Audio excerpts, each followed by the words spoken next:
ও 30 টাকা কেজি মাছ বাবু ভেয়ে খাবেলো। জল দিয়ে বেশি করিস না, 8টা বাজে দেরি করিস না,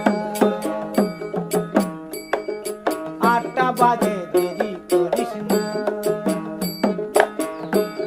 ও 30 টাকা কেজি মাছ বাবু ভেয়ে খাবেলো। জল দিয়ে বেশি করিস না,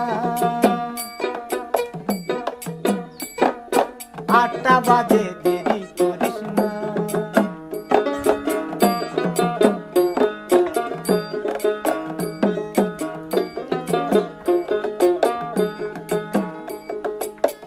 রূপালী মাছের